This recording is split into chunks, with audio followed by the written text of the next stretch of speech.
दोस्तों, ये दिल का मामला है, जरा संभल के चलना। यदि मेडिकल साइंस के चश्मे से देखा जाए तो इंसान का दिल शरीर में ब्लड सप्लाई का एक माध्यम मात्र है। परंतु जब यही दिल हमारे इमोशंस को कंट्रोल करने लगे तो यह सवाल पैदा होता है कि इमोशंस को कैसे कंट्रोल करें। और जब दिल का मामला मन का मामला बन जाए तो इसे नियंत्रित करना आसान नहीं है। आजकल की युवा पीढ़ी इसी वजह से परेशान है। ऐसे में मामला यदि प्रेम का हो तो दिल को ही दोष दिया जाता है। महात्मा बुद्ध का कहना है कि हमारी सभी समस्याओं की जड़ हमारी यही भावनाएं हैं जो मन को अशांत कर रही हैं। आजकल का युवा फर्जी प्रेम के चक्कर में पड़कर अपने लक्ष्य से भटक गया है। एक प्राचीन बोध कहानी के माध्यम से आप यह जान सकते हैं कि इन इमोशंस को कैसे कंट्रोल करें और कैसे अपने दिल को बदनामी से बचाएं।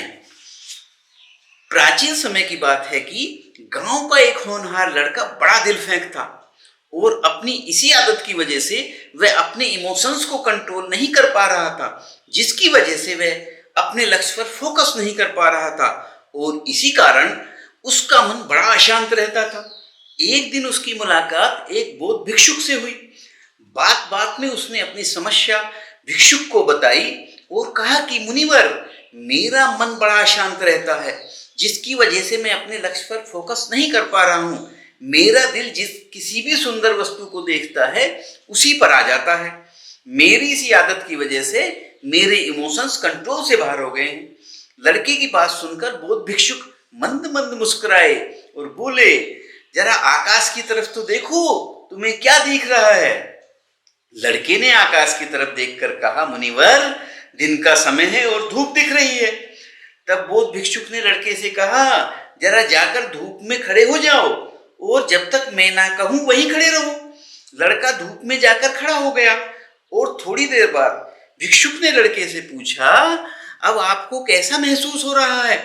लड़के ने जवाब दिया, मुनिवर, धूप बहुत तेज है और मुझे गर्मी लग रही है, जिसकी वजह से मेरे शरीर में बेचैनी होने लगी है। भिक्षुक ने लड़के से फिर प्रश्न किया, धूप में खड़े रहने से तुम्हें गर्मी क्यों लगती है? इसमें किसका दोष है? क्या धूप ने तुम्हें स्वयं बुलाया या तुम अपनी इच्छा से वहां गए? लड़के ने जवाब दिया, मुनिवर, मैं अपनी इच्छा से ही धूप में खड़ा हूं।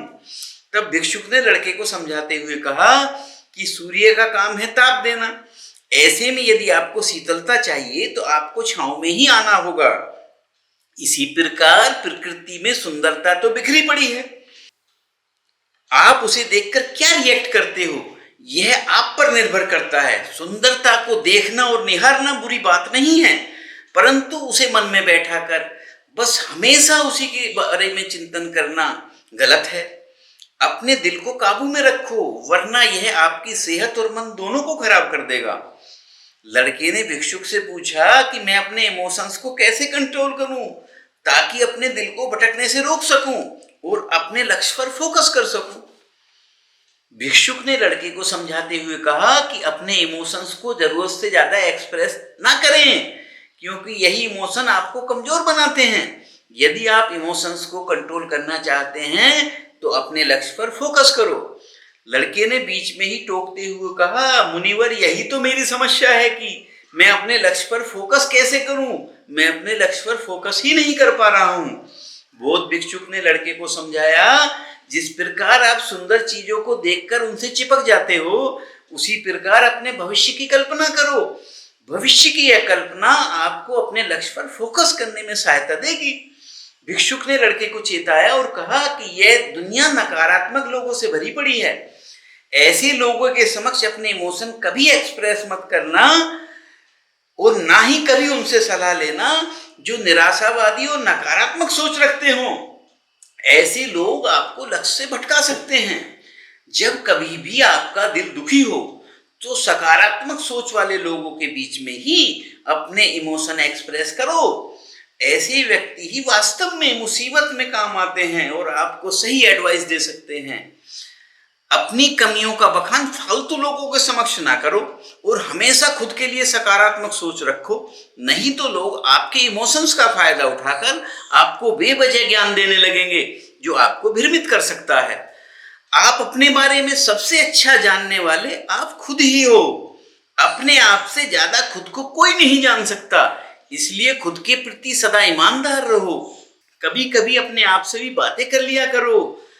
अपने आप को समय दो और अपने आप को जानने की कोशिश करो, जिससे आप लक्ष्य पर फोकस कर सको। अपने दिल पर काबू पाने के लिए गहरी गहरी सांसें लें, जिससे चिंता व तनाव कम होगा और इमोशन कंट्रोल्स में रहेंगे। अंत में बौद्ध भिक्षुक ने लड़के को समझाते हुए कहा कि अपने दिल और दिमाग को काबू में रखने के लिए अपने लक्ष्य को ध्यान में रखते हुए अपने सभी कार्य आनंद के साथ करें।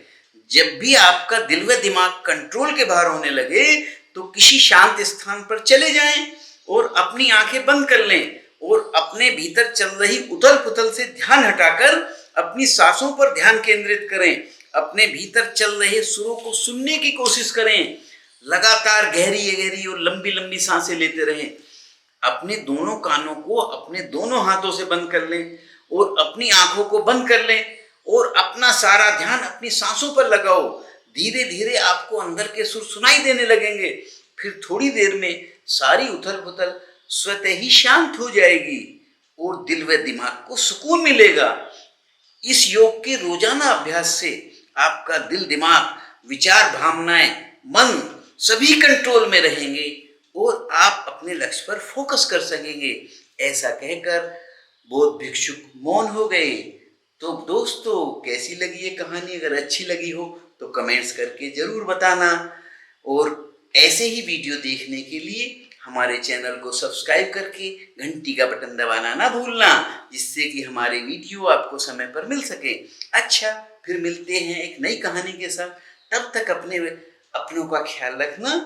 जय हिंद, वंदे मातरम।